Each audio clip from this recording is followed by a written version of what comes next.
Udah. Udah. Recording is on. Oke, jadi bisa dimulai? Oke. Oke. Mungkin selanjutnya akan dijelaskan oleh Ivan ya. Kalau ada bingung silahkan tanya aja di chat langsung, nggak masalah, atau bisa buka open mic-nya tanya langsung ketika dijelasin seperti ini. Oke, selanjutnya silakan Ivan. Oke, terima kasih Kak. Oke, hari ini hari kelima di kelas Android Kotlin ya. Nah, di hari ini kita bakalan ngebahas Kotlin coroutines sama paging di Android. Nah, coroutines itu apa sih? Penting nggak sih di Android? Nah, jadi Kotlin itu ada fitur yang namanya coroutines. Coroutine itu apa sih? Coroutine itu adalah sebuah thread. Kalau di Java thread yang mirip kayak Java gitu. Nah, cuman dia lebih ringan ya, thread yang ringan. Jadi kalau di Java itu kalau kita nge-start thread itu banyak-banyak, itu bakalan aplikasi Android kita bisa-bisa nge-hang kalau terlalu banyak. Nah, tapi untuk Kotlin coroutines ini enggak. Bahkan mulai 1 juta coroutines pun itu enggak ngaruh sama HP-nya. Saking ringannya coroutines ini. Nah, kenapa enggak pakai thread biasa aja? Karena di Android ini resource-nya itu sangat terbatas. Apalagi kalau HP-nya mid-end sampai low-end. Nah, itu RAM-nya kan sedikit banget ya. Kalau yang high-end itu mungkin masih aman gitu. Nah, jadi solusinya kita bisa menggunakan coroutines itu. Nah, di sini ada contohnya nih. Kalau kemarin kan get COVID data nih. Ini kalau di run, kita coba run.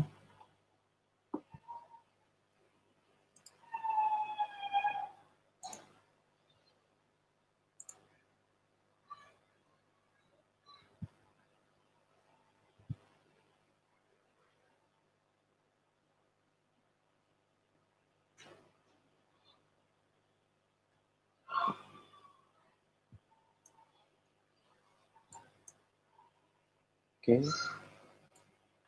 Nah, ini kan tampilan kalau ini tampilan aplikasi yang udah dikonekin ke API sama Ihsan kemarin ya. Ini. Terus ada informasinya. Nah, di sini sebelumnya itu kan nggak ada make coroutines ya. Nah, di sini yang hari ini itu saya tambahin sama coroutines. Nah, di sini kalau kita lihat di bagian ini saya nambahin ada 2. Satu get data, satu get sebenarnya ini sama-sama coroutine, tapi di coroutine itu ada scoping. Scope itu di coroutine ada beberapa scope, misalnya view model scope, live data, sama life cycle scope. Adalah juga global scope. Nah, ini masing-masing itu punya perbedaan gitu.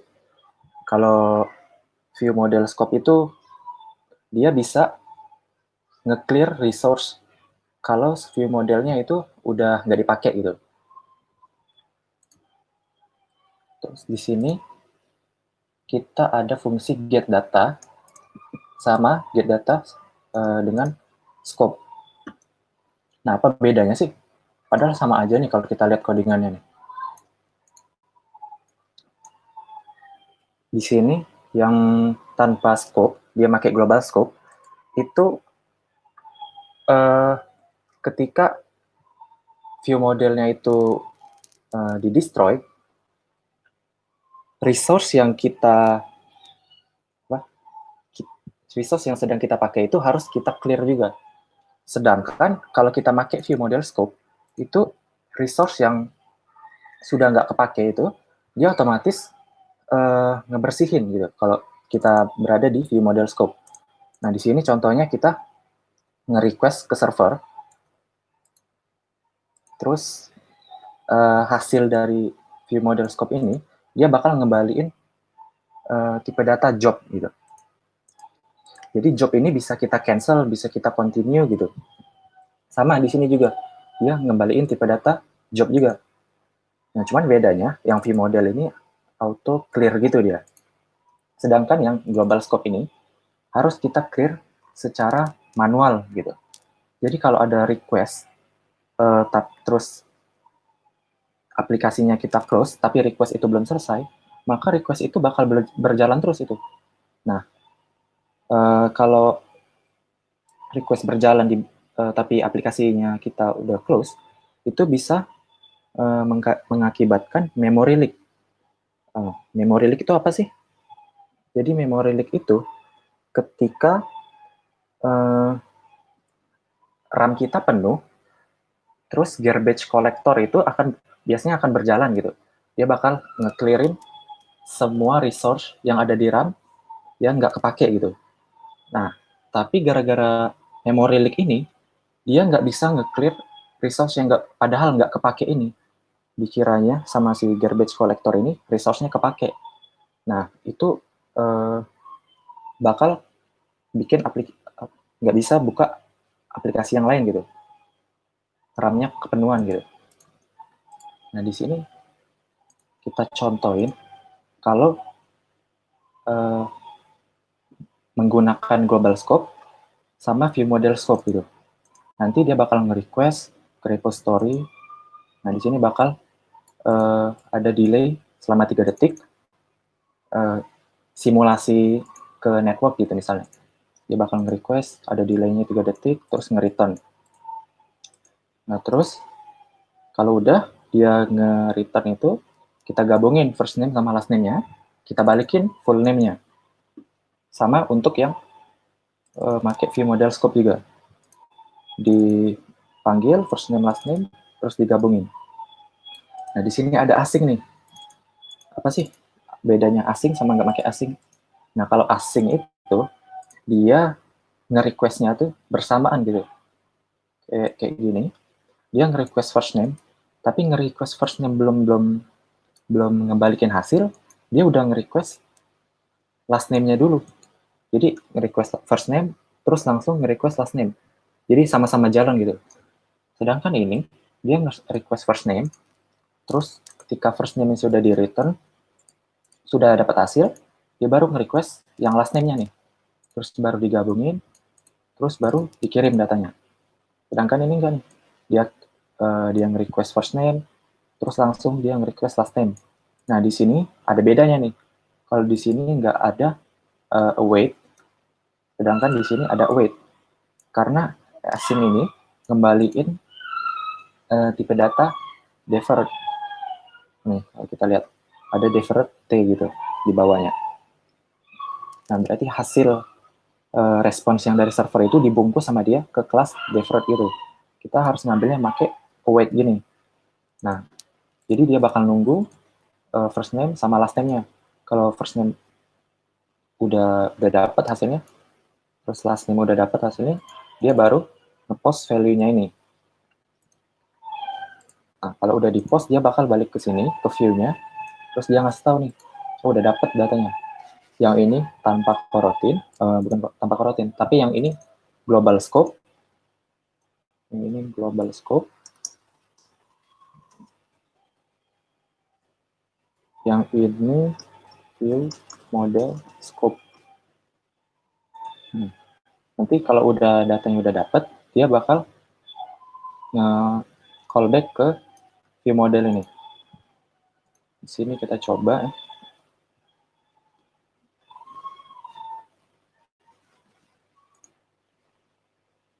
Nah, ini ketika aplikasinya dibuka, nanti di sini bakal ada lognya. Ini nanti ada lognya ini. Tuh. Yang pertama kan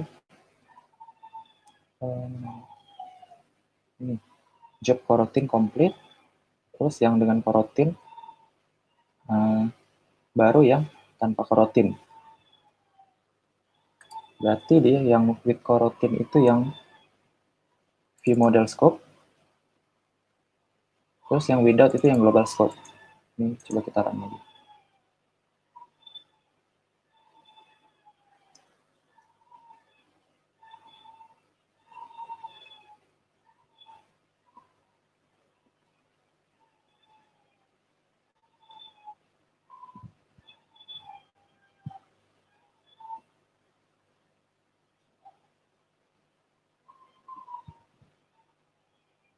Nih, view model scope, terus baru dilanjutin sama global scope. Kok view model scope bisa duluan nih? Karena kan view model scope itu, view model scope itu dia pakai async. Jadi dia langsung jalan kan, first name sama last name barengan gitu. Jadi hasilnya bisa lebih duluan. Sedangkan yang ini, dia nunggu 3 detik, nge-request ini 3 detik, nge-return, terus dia nge-request lagi last name-nya.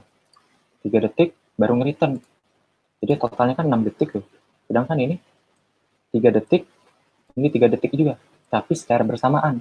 Mungkin ada beda berapa milisecond gitu.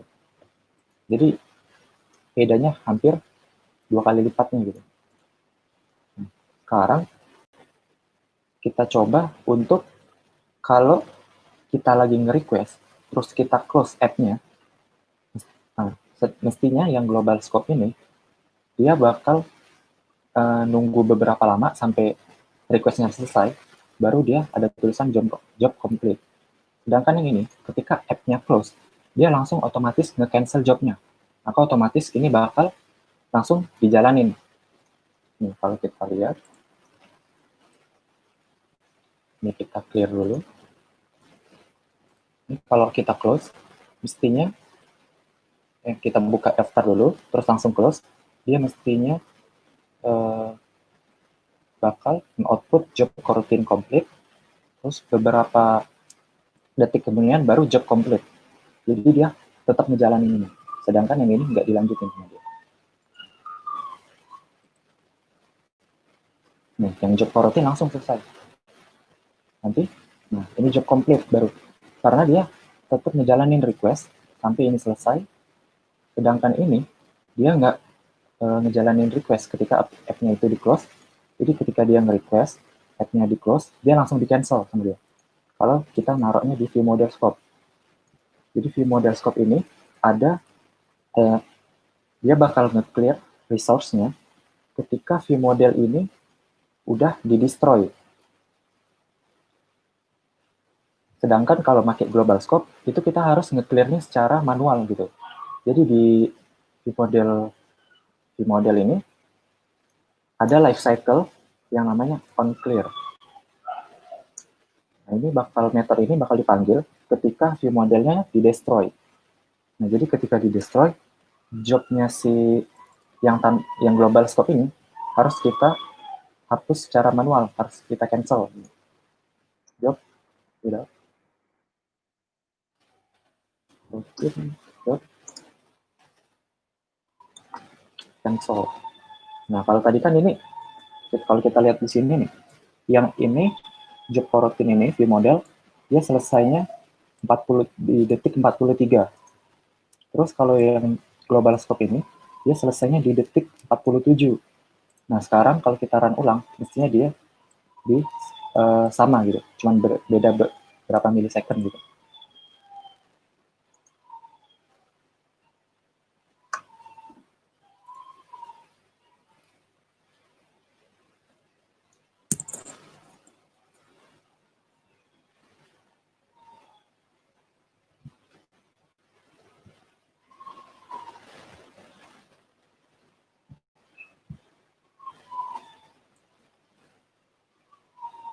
Ini kalau kita buka daftar,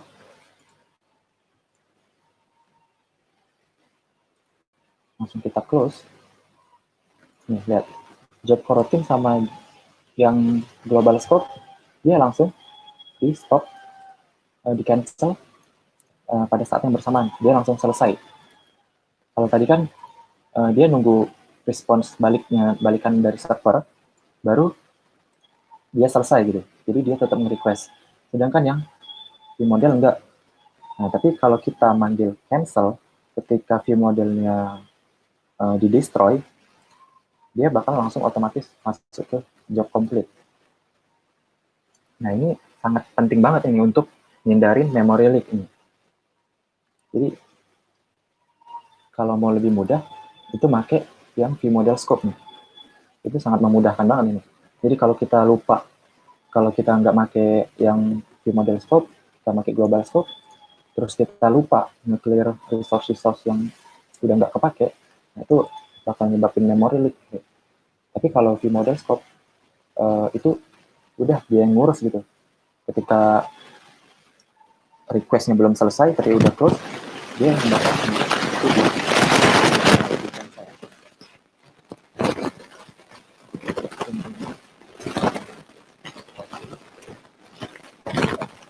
Isan suaranya hilang, Van. Halo, Van. Halo?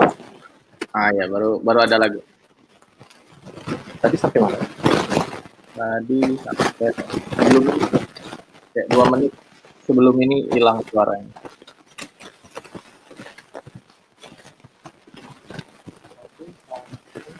Hilang lagi, Van. Oh, mikrofonnya Tes. noise itu mikrofonnya. Halo? Ah ya, jelas nih.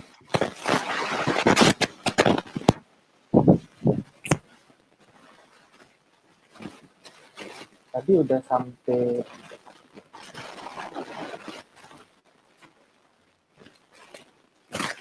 ini di cancel udah masuk itu udah. Tadi itu udah masuk. Yang setelah itu. Oke. Nah, ini kan kalau kita pakai global scope itu kita harus nge-cancel secara manual.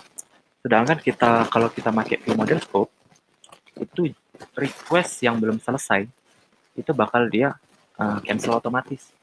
Makanya enaknya pakai scope tertentu itu ada positifnya gitu. Kalau pakai vModel ini dia bakal ngedestroy, dia bakal nge-clear pada saat vModelnya di-destroy. Nah, tapi kita nggak bisa manggil vModel itu vModel scope di activity atau fragment gitu. Karena itu vModel scope itu punyanya kelas vModel itu. Kalau di activity atau fragment itu ada namanya life cycle scope gitu. Cycle owner, life cycle. Ini belum diinstal ya dependensinya. Jadi di activity atau fragment itu ada yang namanya life cycle scope. Nah, itu bakal sama kayak vModel scope. Dia bakal clear juga ketika si life cycle-nya itu udah di-destroy, entah itu fragment atau activity gitu. Jadi, kalau life cycle scope juga, dia ada untuk ketika on resume, dia baru dijalankan. Jadi walaupun kita buat di init, jadi init itu di konstruktornya kita manggil nge-request data gitu, dia nggak bakal error. Karena kalau kita, walaupun kita panggil di init, tapi dalam blok lifecycle scope sama on resume-nya, nah dia tetap bakal dijalanin di metode on resume-nya. Jadi ketika on resume, dia baru di-trigger gitu. Itu adanya di lifecycle scope gitu.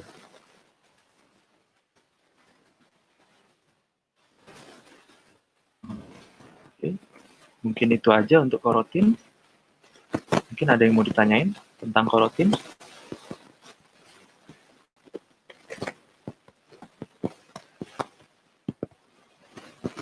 Oke, silahkan kalau ada yang ingin bertanya atau mau disambung ke materi Isan dulu, boleh. Oke, kalau gitu bisa dilanjut. Isan bisa dilanjutkan. Isan tentang pagination di Android. Oke. Langsung lanjut aja ini ya, Kak ya? Ya, lanjut aja dulu. Oke.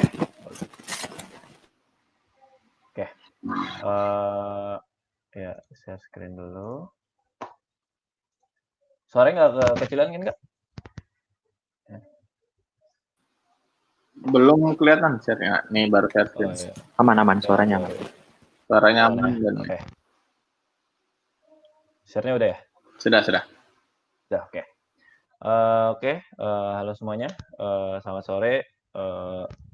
Kali ini tadi setelah Ivan ngejelasin tentang coroutine scope, sama tentang coroutines lebih dalam lagi, sebenarnya ada lagi yang lebih jauh lagi daripada itu kita bisa mungkin satu workshop ini tuh nggak selesai kalau tentang coroutines saja, karena coroutines itu memang luas banget gitu. Apalagi juga coroutines itu juga bakal dipakai di Android Paging Library ini. Oke, langsung mulai aja ke Android Paging Library ini. Di sini kita punya basic konsep kalau kita mau ngambil data dari API atau dari website atau dari database lokal SQLite, itu kita bisa menggunakan paging library juga. Jadi kalau di network kita ngambil data biasa ya, data-data list, karena kita ini yang paling sering kita temukan. Mau dimanapun itu kita bakal ketemu sama yang namanya data list, di Instagram, di WhatsApp, ada list chat dan list semua kontak, terus juga ada ya semuanya ada gitu, semuanya ada. Nah, ini tuh menjadi sebuah problem gitu. Karena adanya data-data yang kayak gini, ini jadi sebuah problem. Gimana caranya kalau misalkan data ini udah banyak? Mungkin kalau ketika development, ketika kita ngembangin suatu aplikasi, itu kita bakalan biasa aja. Paling kita ngetes ya 100 data atau 10 data sampai 100 data, nggak lebih daripada itu gitu. Kadang kita clear lagi, kita cuma mau ngetes aja ketika kita input datanya kayak gimana. Tapi kita nggak mikirin sampai gimana ya kalau datanya 1 juta? Gimana kalau usernya ini bakal banyak? Kalau datanya 1000, kira-kira load-nya berapa detik ya? Nah, itu akhirnya lahirlah yang namanya pagination ya. Nah, pagination sendiri itu kan konsepnya itu dia melimitasi tiap page-nya. Jadi data itu bakalan dibagi menjadi page-page yang banyak, lalu per page-nya itu bakalan dilimitasi. Misalkan per page-nya dia maunya 20, berarti tiap page itu hanya akan di-load 20 data. Jadi nggak akan lebih dari 20 data. Ketika dia mau nge-load yang berikutnya lagi, baru kita bakal nge-request page-page yang berikutnya gitu. Ya. Kenapa kita harus pakai paging Android ya? Tadi udah disinggung dikit. Kenapa paging atau pagination itu harus digunakan gitu? Karena kalau data udah besar itu akan jadi masalah yang besar juga ya. Dan juga kita kemarin udah sempat mungkin yang belum hadir kemarin mungkin bisa lihat video yang kemarin juga. Di akhir sesi saya ngebahas tentang gimana lemotnya dia ketika saya nge-request dengan banyak data ya. API kita itu kan punya lumayan banyak datanya. Jadi saya punya API ini yang kemarin, ini semua data itu di-load sekaligus. Ya. Ini semua data di-load sekaligus. Ada 48 data list. Sama yang ini udah di pagination.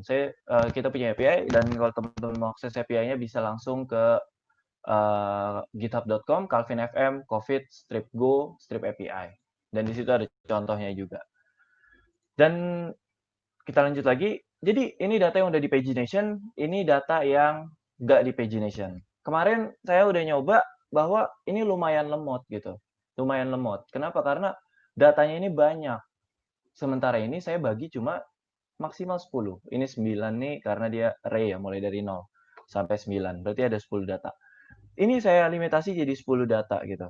Ini API-nya dilimitasi jadi 10 data. Nah, terus gimana kalau kita mau ini ya San, mau nge-request-nya gitu. Kalau pagination, kita kan Android kan kalau di web kan oke lah, di web tuh biasanya kita nemuin ada tombol-tombol page di bawah atau ketika nanti ada next atau segala macam. Di Android ini kita kan biasa nemuin yang namanya scroll ya. On scroll itu gimana sih cara ngatur on scroll itu ketika ini? Itu bakalan ribet banget apalagi kita pakai adapter. Untuk nampilin list saya kita harus pakai adapter. Itu PR banget gitu buat kita. Nah, karena mulai ada keluhan-keluhan itu, para developer yang ngembangin dependensi atau ya library-library yang ada di Google akhirnya ngebuatlah yang namanya paging gitu. Dan juga paging ini punya kelebihan. Misalkan kita nge-load data page 1 sampai page 2, page 3. Kan data kita punya jutaan tuh. Nah, jutaan data itu nggak perlu di-load kalau kita nggak nge-scroll masuk ke data yang itu. Jadi kira-kira di situ konsepnya kenapa pagination ada. Sebelumnya pagination itu ada yang namanya paging 2 ya. Ini paging 2 ini dia tidak disupport atau bukan tidak disupport sih. Kita harus masukkan coroutines ya, coroutines secara manual tapi dia masih menggunakan callback. Jadi dia nggak datanya itu benar-benar di-keep dengan callback. Dia punya load after, load before, dan load initial. Apa ini maksudnya gitu? Load before itu kalau pertama kali kita nge-load itu nggak ada. Kenapa? Karena kalau kita di page 1 nggak ada page 0. Nah, yang bakal di-load apa? Load initial. Ya, yang sekarang. Kalau load after, berarti itu bakalan di-load next-nya. Nah, next kita bakal nge-scroll itu kan nanti dia bakal masuk page 2 pasti. Kalau udah 10 data, pas data ke-11 itu berarti udah masuk page 2. Berarti itu bakal ngaktifin load after. Si load after tadi bakalan ditaruh jadi load initial. Kenapa harus digituin? Karena page satunya itu udah mundur dia. Ya, dia jadi page 1 itu bakal masuk ke load before, yang si page 2 bakal masuk load initial, dan page 3 feature-nya itu bakal masuk ke load after. Jadi setelahnya bakalan di-load lagi. Terus begitu sampai page-nya pun habis gitu. Sampai si next page itu udah nggak ada lagi. Kalau dia ada terus, kita bakalan nge-load terus selama kita nge-scroll list-nya itu ke daerah itu. Tapi semua itu dimusnahkan ya, semua after, before, initial, karena itu terlalu ribet, terlalu capek untuk kita mikirin tentang state-nya itu. Akhirnya Google mengimprove lagi. Kemarin di 2020 ini mereka ngeluarin library yang namanya Paging 3. Paging 3 ini benar-benar ini coroutines banget. Kenapa? Ini kalau dilihat secara kasat matanya kita ada yang di sini namanya suspend function ya. Suspend function gitu. Jadi Paging 3 ini udah mensupport yang namanya coroutines. Dan coroutinesnya itu udah next level lagi. Kita belum sempat ngejelasin namanya itu coroutines flow. Nah, itu lebih keren lagi gitu. Itu lebih keren lagi. Yang saya bilang kenapa coroutines itu luas banget mau dipelajarin. Ini kenapa coroutines itu harus dipelajarin, ditekunin banget di Kotlin gitu. Dia udah pakai coroutines flow, yaitu coroutines flow itu dia adalah data stream ya. Untuk teman-teman yang belum tahu data stream itu apa, ini kan page-page-nya itu kan ada ya 1, 2, 3, 4. Data kita ada pagination-nya 1, 2, 3, 4. 1, 2, 3. Nah, ini data. Nah, ini kan secara nanti kita bakalan load-nya secara continue. Kalau di API aja ini kita di praktekinnya aja kita harus kita ganti page 2, terus kita ganti lagi jadi page 3. Kita bakal nge-load satu-satu. Dengan data stream ini, kita page 1, 2, 3 itu bakalan di-load secara continue, secara sequence. Dia bakalan di-load selama kita masuk ke state itu. Terus data before-nya kayak gimana, San? Kita nggak perlu lagi mikirin yang namanya data before. Karena di Paging 3 ini udah canggih banget, dia cuma load aja. Jadi apa yang mau di-load sekarang sama apa yang mau di-load di future-nya nanti. Yang next-nya. Misalkan kita sekarang page 1. Page 2-nya gimana? Berarti kita bakal nge-load page 2. Terus kita nanti next page 2-nya udah ke-load semua. Kita udah masuk state scroll yang berikutnya. Data yang ke berarti 10, 11, di data ke-21 berarti bakalan nge-load lagi yang ketiga. Jadi dia bakalan mikirin feature-nya aja. Terus data before-nya kayak gimana? Data before-nya dia bakalan keep. Itulah unggulnya dari data stream itu. Data stream yang kalau kita list, dia bakalan ketika dia collect, dia bakalan nyimpen di memori kita. Jadi itu udah keren banget. Ini teknologinya lebih keren lagi. Terus gimana caranya implementasiin ini di proyek kita yang sekarang? Oke, sebelumnya API kita harus kita bikin dulu menjadi pagination karena kita nggak bisa lagi menggunakan API yang datanya di load semua. Kita nggak bisa membagi memberikan section-section data tersebut. Kita nggak bisa ngasih section-section supaya dia dibagi. Ini misalkan aku pengen ngeloadnya dari 0 sampai ke 9 aja nih 10 data. Nggak bisa gitu. API harus dibentuk menjadi pagination pula ya. Jadi kita nggak boleh datanya itu begini. Nah, tapi kan kita akan ada yang ini nih, yang total COVID ini nih. Total COVID-nya bakalan kita pisahin. Jadi API sendiri.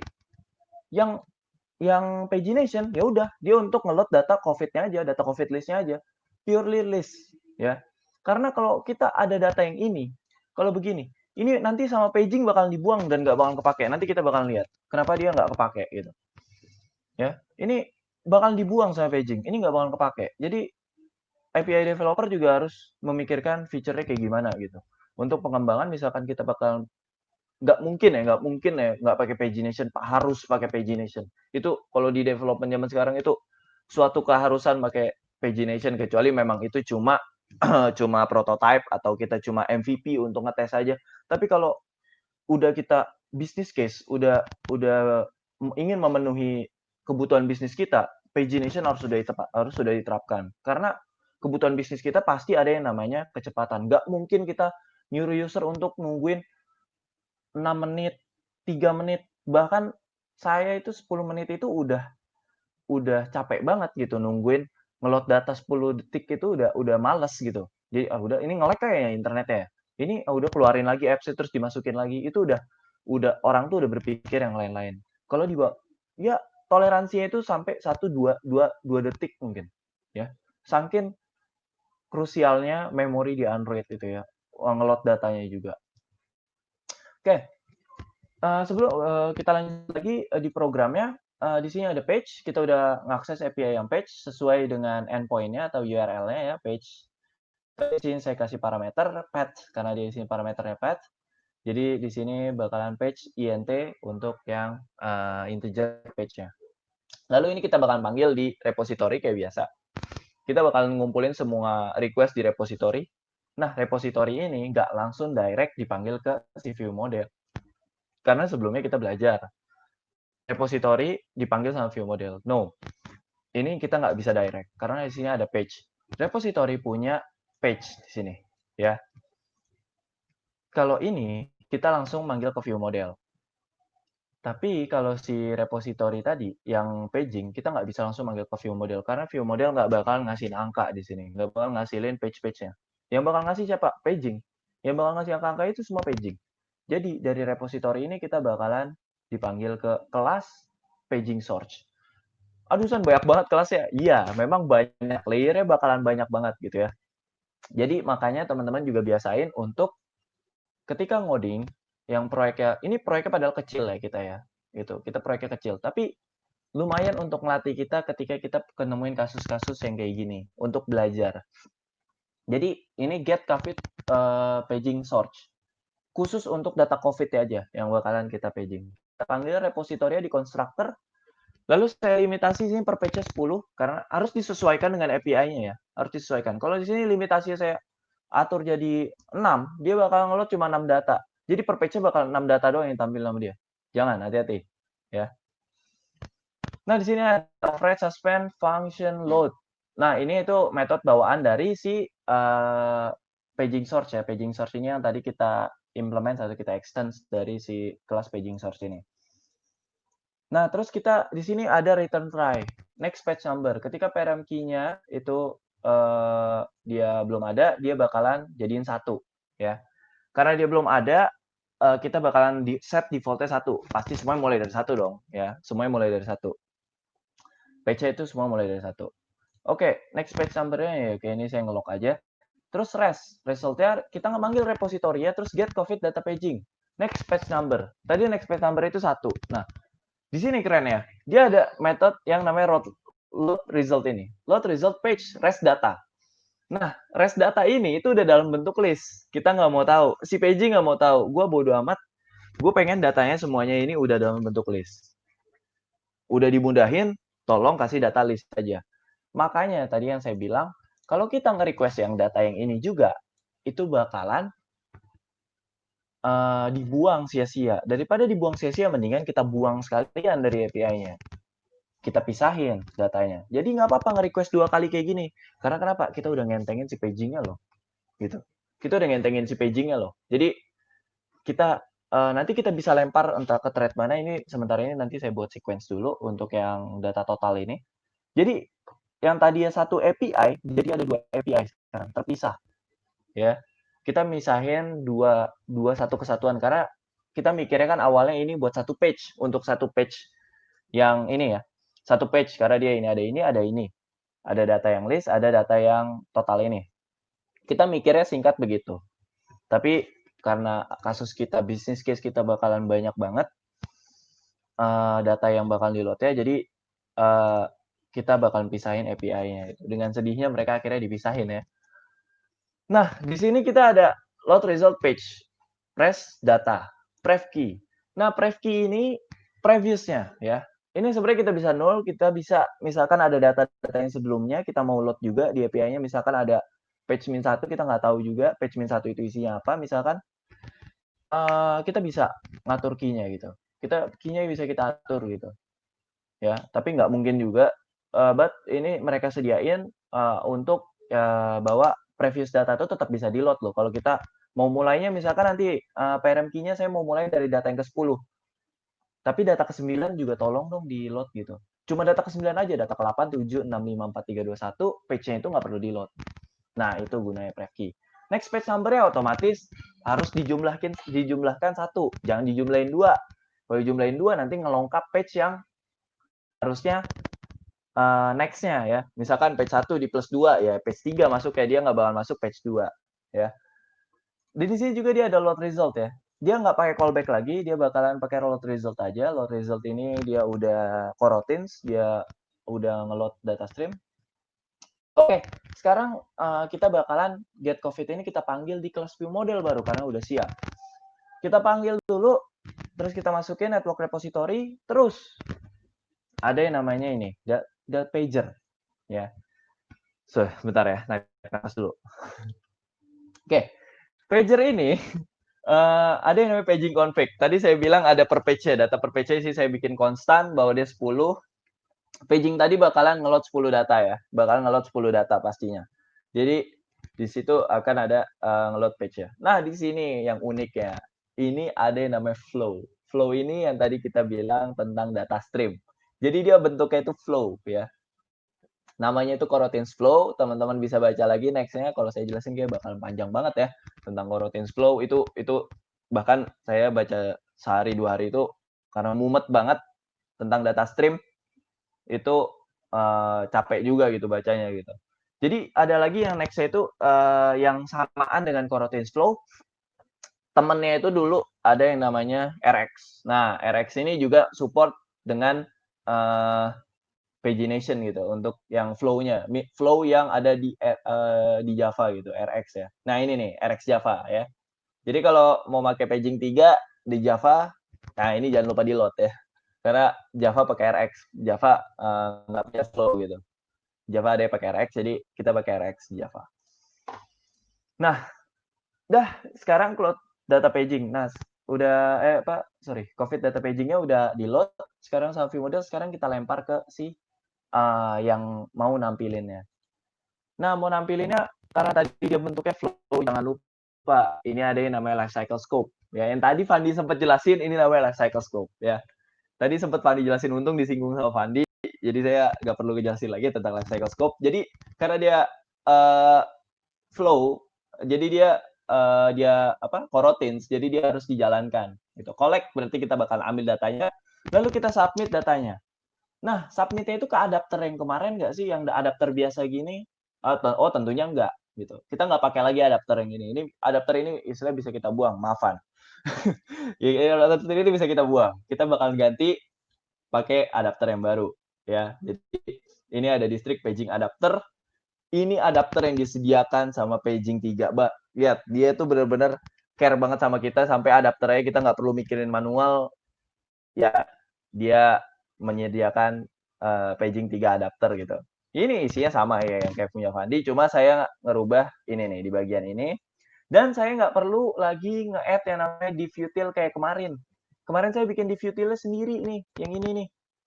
Nah, kalau itu kita nggak perlu lagi bikin yang kayak gini untuk ngatur dispatch-nya, untuk update datanya. Kita nggak perlu lagi kayak gitu karena semuanya udah diurus sama si paging adapter. Kita tinggal bikin distrik oke, namanya distrik gitu. Itu divutil yang singlenya untuk per itemnya aja.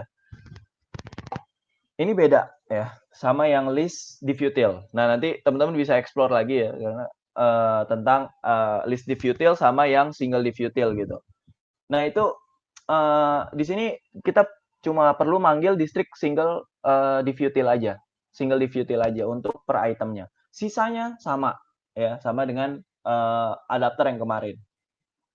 Nah, untuk lihat codingannya, teman-teman bisa lihat codingannya di GitHub yang udah di-share di chat ya. Biar bisa di-review lagi dan jangan lupa dipelajarin terus ulang-ulang. Karena ini masih bisa di-improve lagi. Nah, Terus kita punya district adapter di sini. Sorry. Ini kita punya list fragment. Nah, list fragment inilah. Nah, ini ya saya nggak pakai API yang ini karena saya udah ganti sama yang paging. Nah, di sini saya manggil district paging adapter, saya inisialisasi, lalu di sini saya tampung di job ya, namanya job ini untuk nampung aja. Jadi ketika itu dia bakalan nge-cancel ketika di on pause. Saya bakalan cancel dia atau ketika on destroy dia bakalan nge-cancel job cancel. Kayak yang tadi Fandi jelasin ya.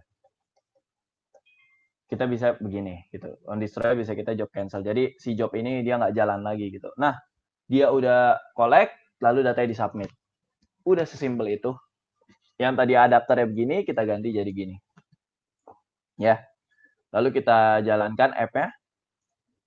Ini ada log ya. Log ini saya log untuk page-nya, page datanya. Jadi saya pengen tahu dia nge-load 1, 2, 3, 4, 5, 6. Sesuai nggak sih page-nya yang bakal di-load? Nah ini kita coba running dulu proyeknya.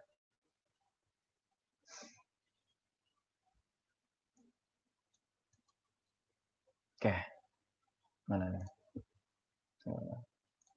Agak lama ya, maaf ya. Ya.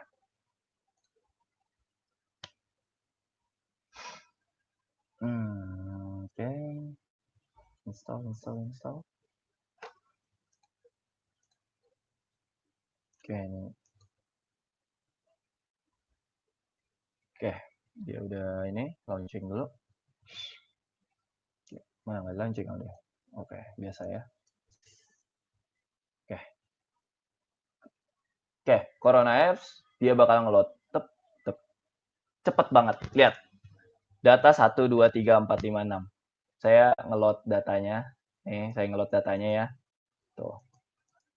Ketika kemarin kita coba untuk pas saya pindah ke informasi, pas saya balik lagi ke daftar, itu lemot banget, ada delay-nya sedikit.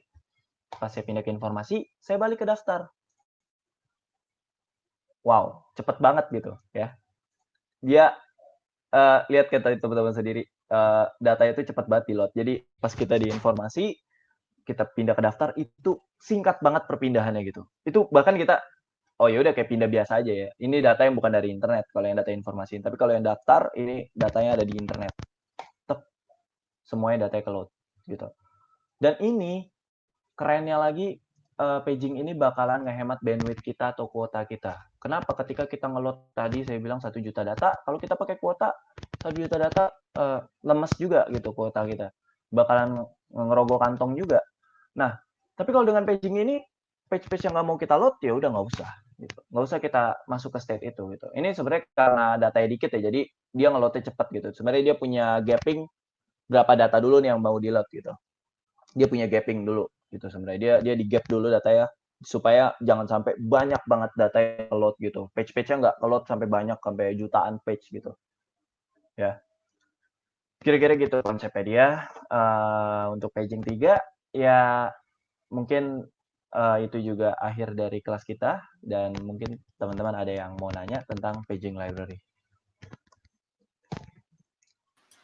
Oke, terima kasih Isan materinya. Mungkin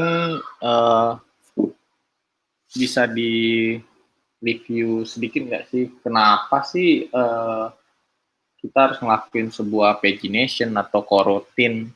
Boleh nggak sih kita nggak usah pagination nih, misalnya kita kasih aja seabrek datanya di situ, terus kita filter sendiri pakai for atau pakai apa gitu? Oke, gini nggak apa ini nanti yang coroutines Pandi aja ya kenapa harus pakai coroutines. Nah ini Iksan yang bahas yang paging aja. Kenapa kita harus pakai pagination? Baik lagi tadi yang kita bahas soal bandwidth, kita bahas soal beberapa hal juga kayak ini target user kita ada kaitannya sama bisnis juga. Nggak semua kita dari diri kita sendiri aja kita sadar kalau satu hari itu nge-scroll Instagram tuh berapa banyak sih yang di-scroll gitu, datanya berapa banyak ya. Jadi apakah semua data di Instagram itu yang Iksan follow itu bakalan Iksan load semua dan bakalan Iksan lihat semua? Secara kita coba pun itu enggak semuanya pada hari itu gitu. kita bakal load semua. Jadi apa yang mau kita lihat mungkin ya cuma kayak semenit, 2 menit. Berarti ya kira-kira datanya kayak 1 page, 2 page, udah selesai gitu. Nah, kalau tadi kita load datanya semua, kita filter aja, sayang banget kuotanya gitu. Kayak ini aplikasi kok boros banget kuotanya ya. Bahkan Instagram itu mereka udah nerapin page, udah nerapin itu mereka masih besar ya karena mungkin kita nge-load image, nge-load video itu masih besar. Nah, kebayang nggak kalau misalkan Instagram nggak pakai page? Wah, bisa bisa selesai kita, bisa kuota kita bisa habis mungkin satu hari bisa 1 giga lebih kita habis. Karena kenapa? Datanya banyak. Data teman-teman kita yang kita follow banyak, belum lagi hari-hari sebelumnya. Instagram tuh dia bisa nge-load hari-hari yang sebelumnya. Makin banyak makin banyak following kita bakalan banyak ngabisin kuota. Berarti teorinya bakalan kayak gitu. Nah, ini terganggu bisnis. Bisnis bakalan terganggu gitu. Bisnis case kita bakalan terganggu. Ini adalah kasus bisnis yang kita bakalan terganggu banget gitu. Masa iya kita banyak nge-follow orang, kuota kita nguras banyak. Yuk, tahu gitu nggak usah follow siapa-siapa gitu. Main Instagram sendiri aja gitu. Kayak bikin blog aja jadi ya. Nah, karena tujuan Instagram bukan itu, jadinya dibuatlah page-page kayak gini, dia ngebuat supaya gimana caranya ini mengurangi biaya mereka juga. Jadi selain kita mikirin soal efisiensi sama efektivitas dari ini, kita juga mikirin secara bisnisnya bahwa pagination tuh bahkan kalau sekarang saya merasa pagination itu wajib diterapin kalau data itu dalam bentuk list. Wajib banget karena kenapa? Itu core kalau data itu banyak itu bakal bikin nge-lag HP sama yaitu bisnis tadi. Itu kira-kira. Mungkin kalau yang coroutines Pandi lanjut Van. Oke. Nih, untuk yang coroutines, kenapa harus pakai coroutines? Ya, tadi kan udah dijelasin ya waktu pertama. Karena dulu di Java itu eh, emang di Java itu cuma adanya thread gitu. Nah, thread itu resource-nya itu mahal dia. Banyak makan resource-nya. Nah, sedangkan Kotlin coroutines itu sangat ringan gitu. Jadi di dia bisa ngejalanin banyak thread gitu, banyak coroutines gitu. Satu juta coroutines pun nggak masalah dia ngejalanin. Beda sama thread tadi. Dia kalau ngejalanin banyak thread itu bisa-bisa memorinya habis gitu. Nah, ini bahaya untuk device HP, kan dia RAM-nya terbatas gitu. Walaupun flagship sekalipun RAM-nya cuma 12 GB RAM paling banyak di HP. Nah, itu nggak sebanyak di desktop gitu. Nah, itu tadi coroutines itu karena dia ringan, jadi dia untuk device-device mid-end ke low-end itu aman jadi untuk device-nya. Kita nggak, kalau coroutines kan untuk background task ya. Nah, kalau aplikasi kita nggak background task kan itu nggak bisa itu loh. Itu bakal, kalau kita di Android itu, kalau kita nge-request di UI thread, di view gitu, nah itu cuman batasnya 3 detik paling lama. Jadi kalau 3 detik lewat, dia bakal muncul application not responding. Nah, ini kan nggak mau aplikasi kita gini ke user. User bakal uninstall gitu. Nah, itulah gunanya background. Nah, kalau ada background, itu bisa ngurangin delay-nya itu tadi.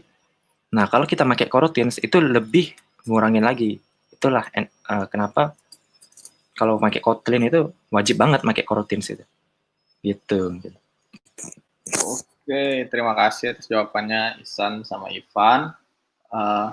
Mungkin di sini ada yang ingin bertanya atau gimana sih tipsnya Kak? Kan kita udah sampai kelas akhir nih. Ada nggak sih tips atau tutorial atau gimana sih biar ngerti nih kalau mau buat aplikasi Android selain dari yang dijelasin ini, gimana sih kalau mau explore Android ada tipsnya nggak atau tutorial yang kalian ikutin gimana sih? Oke. Kalau tutorial duluan Evan. Boleh. Oke, kalau untuk resource Android itu sebenarnya dari Google itu udah nyediain. Ada namanya Code Labs. Kalau kita cari di Google itu Code Labs Android.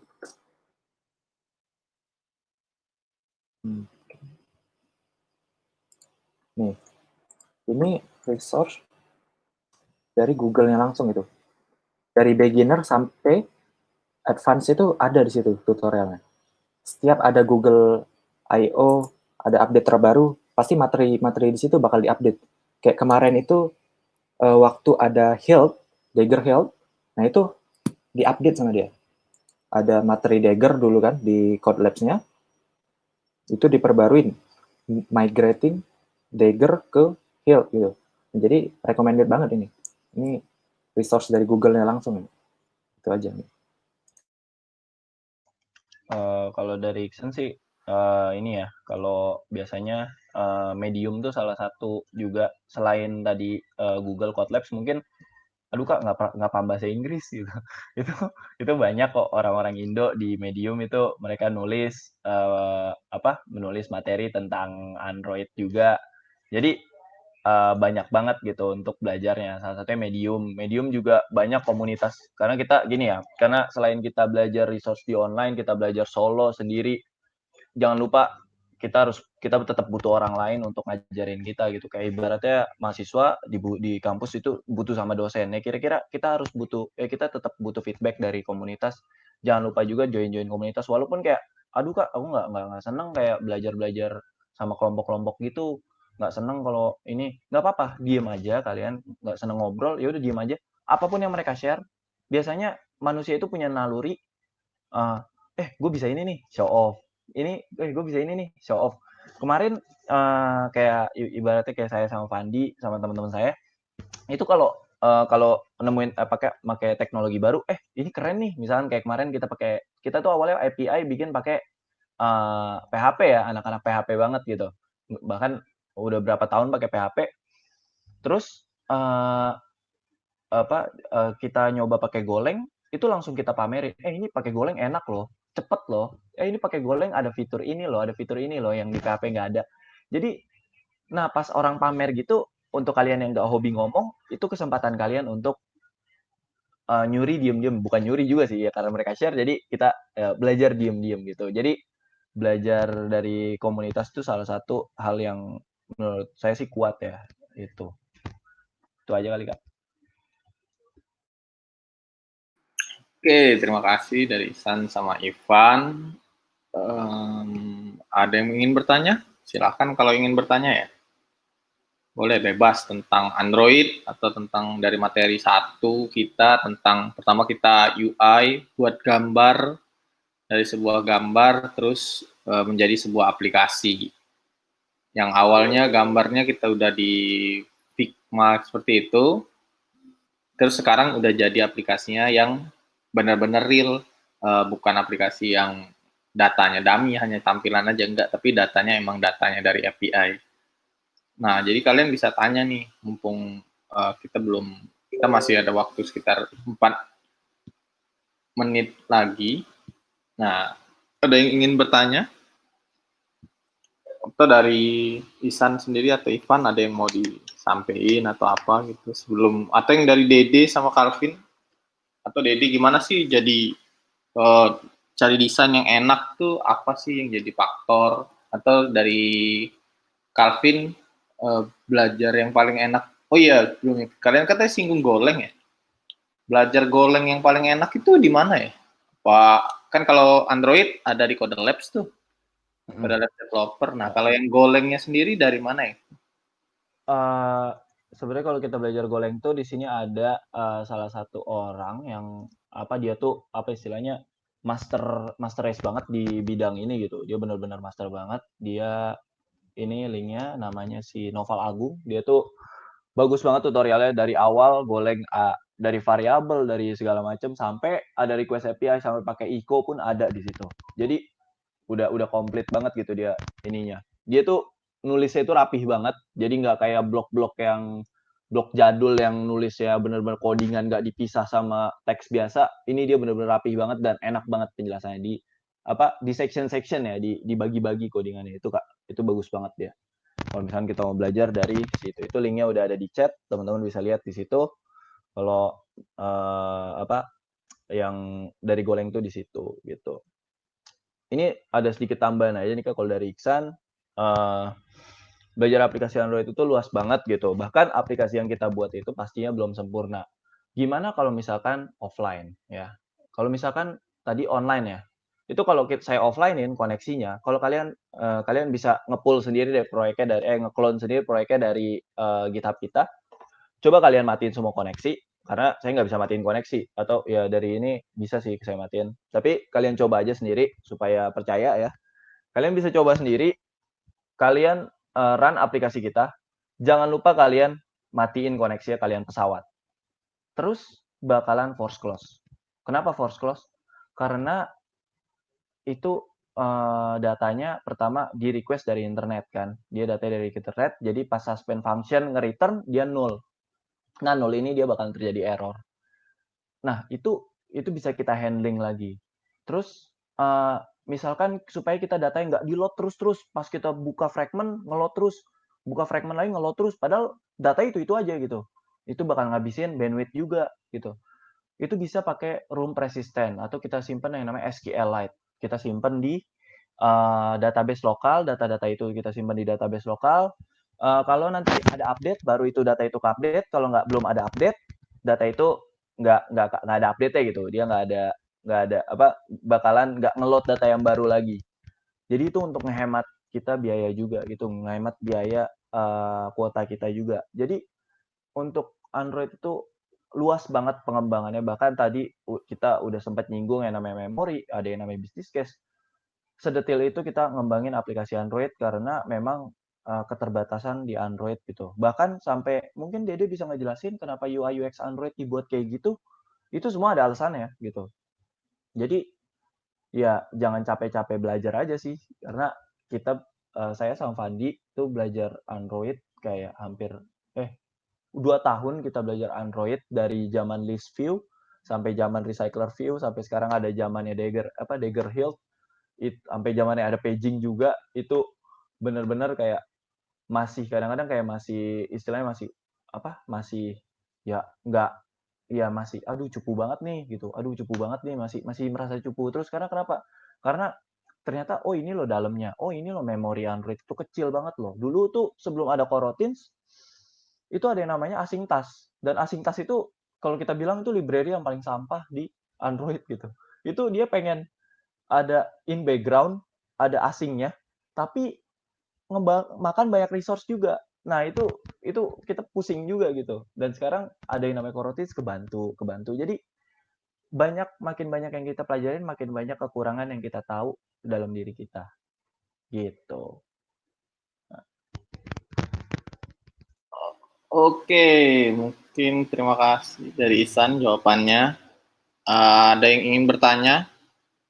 Oh iya, untuk materinya nanti slide-nya bakalan dikasih di email dan di broadcast, atau kalian bisa lihat di menu akademik ya. Kalian bisa masuk di atas kali menu akademik, terus klik aja nanti di subtab-nya ada materi. Terus mungkin juga kita bakalan minta feedback dari kalian, apa sih yang kurang dari Classico, dan harapannya kedepannya kalian pengen ada workshop atau kelas gratis seperti apa di Classico. Dan bebas ya, nggak harus dulu soal programming, kita bakalan sediain semuanya, bahkan tentang hal-hal yang basic sekalipun, bukan tentang programming pun kita bakalan usahain ada kelas-kelas gratis. Jadi kalian juga bisa share ke teman-temannya, dan bisa ngajak teman-temannya untuk ikutan di kelas-kelas berikutnya. Untuk materinya juga nanti ada di link YouTube yang udah di-share, ada YouTube-nya. Di YouTube itu playlist semua dari hari pertama kita, dari workshop pertama sampai hari terakhir ini. Nanti juga codingan yang Android ini nanti dikasih juga di blast juga di email dan di WA kalian sendiri, nomor handphone kalian masing-masing. Nah, kalian jadi bisa download codingannya dan bisa coba, bisa explore sendiri apa sih yang dijelasin. Kalaupun ada bingung ya kalian bisa ulang lagi tuh, review lagi di playlistnya. Oke, mungkin dari kita itu aja dari Classico. Kedepannya kita berharap kita bakalan bertemu lagi di workshop-workshop selanjutnya. Kedepannya juga kita berharap kita bakalan ningkatin dari Classico-nya. Terima kasih atas waktunya. Di lain kesempatan semoga kita bertemu lagi ya. Terima kasih ya semuanya. Terima kasih, Kak. Oke.